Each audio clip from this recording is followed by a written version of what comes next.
tuviera que empezar comentando que yo me hice escritor mientras estaba en una cárcel boliviana. Empecé a escribir mi testimonio con el mismo bolígrafo y las mismas hojas de papel que me dieron mis torturadores para que yo delatara a otros compañeros que estaban en un proceso de lucha contra el régimen militar dictatorial de entonces, que era Hugo Banzer. Nunca se me ocurrió la idea de que algún día eso que empezaba como un arma de protesta y de denuncia se convertiría en un oficio en mi vida.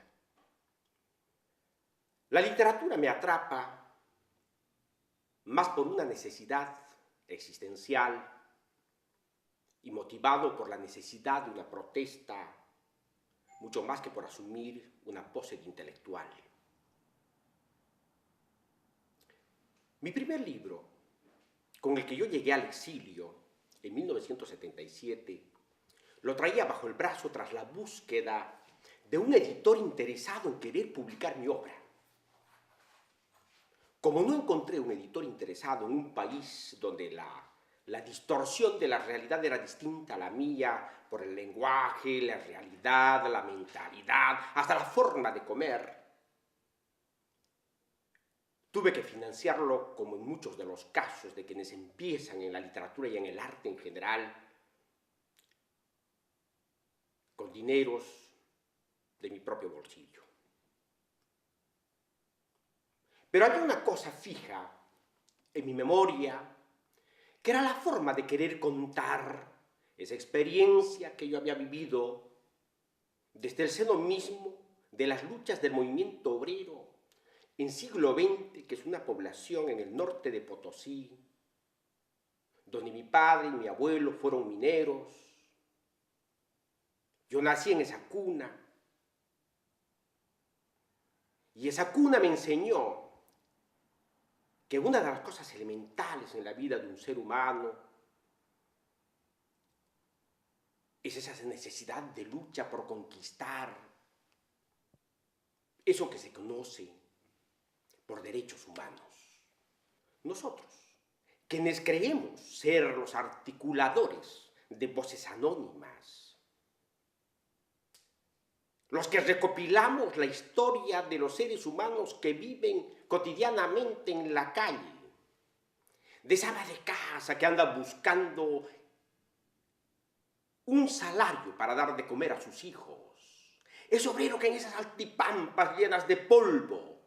andan peleando día a día contra la roca para tener un techo donde vivir,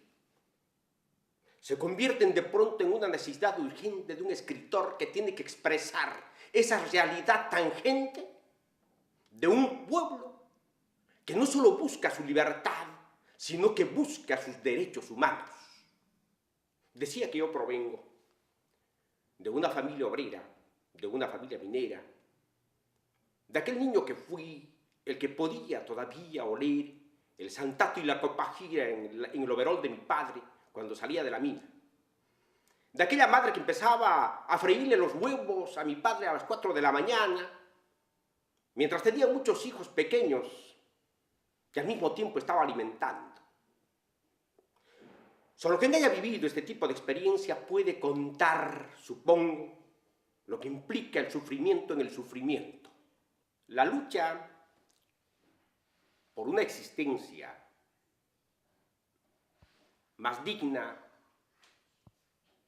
me lanza a militar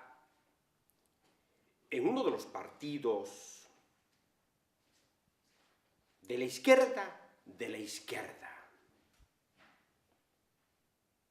Me convierto en dirigente estudiantil de la provincia donde yo vivía. Nosotros, los hijos de los mineros, como nuestras propias madres, las amas de casa, podría testimoniarlo mi tía Chungara, formábamos parte y arte de la lucha cotidiana de estos trabajadores que durante un siglo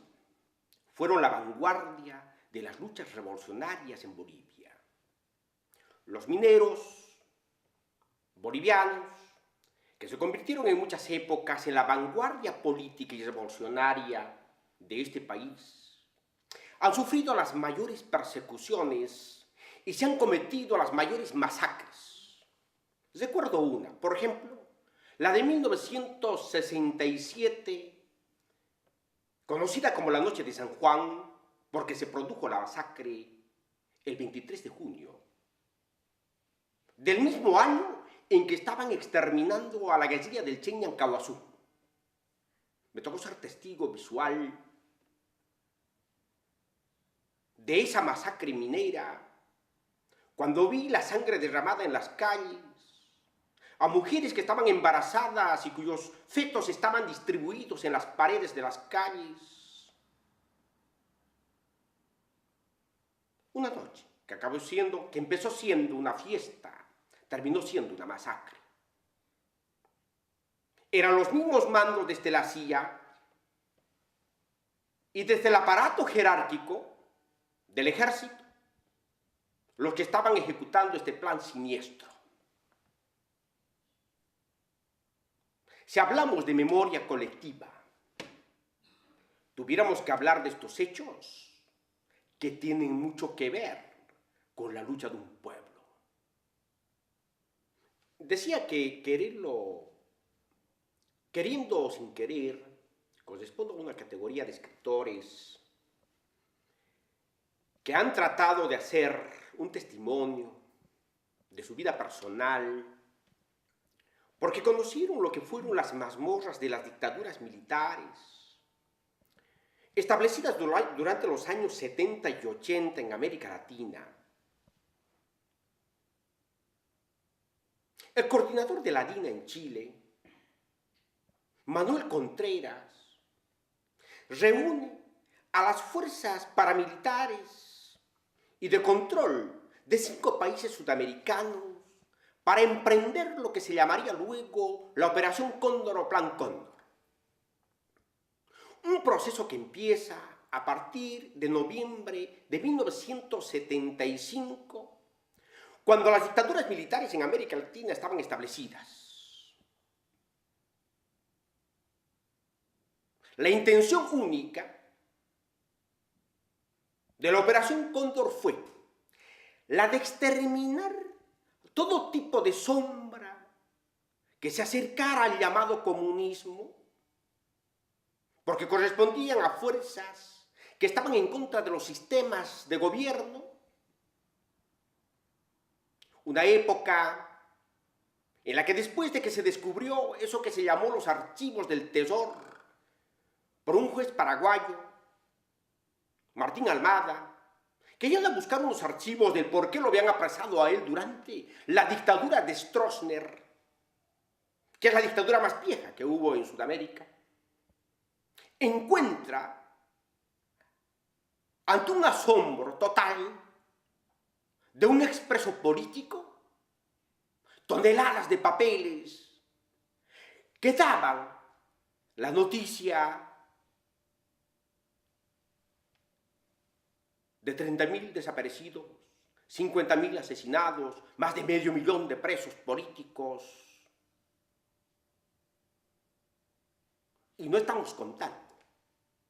a quienes desaparecieron y a quienes fueron torturados antes y después de la Operación Cóndor.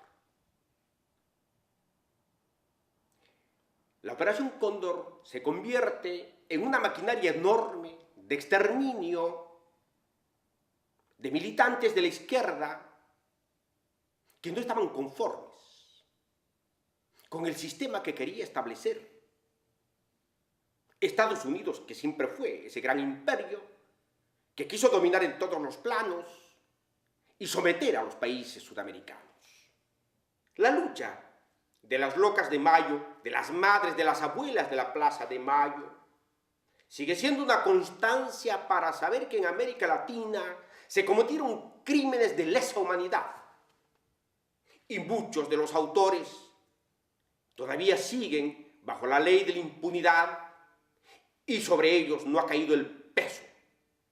de la ley y el peso de la justicia. Esperemos que lo poco que yo voy narrando, el testimonio que voy dejando sea una parte más, una mínima parte, para contribuir a ese testimonio de quienes vivimos esa gran maquinaria de exterminio, de quienes salimos luego al exilio para enfrentarnos a la distorsión de una realidad distinta y para entender en el fondo que de veras esos hechos pasaron en la realidad y que no son los inventos de un autor. En este caso, la realidad superó a la fantasía.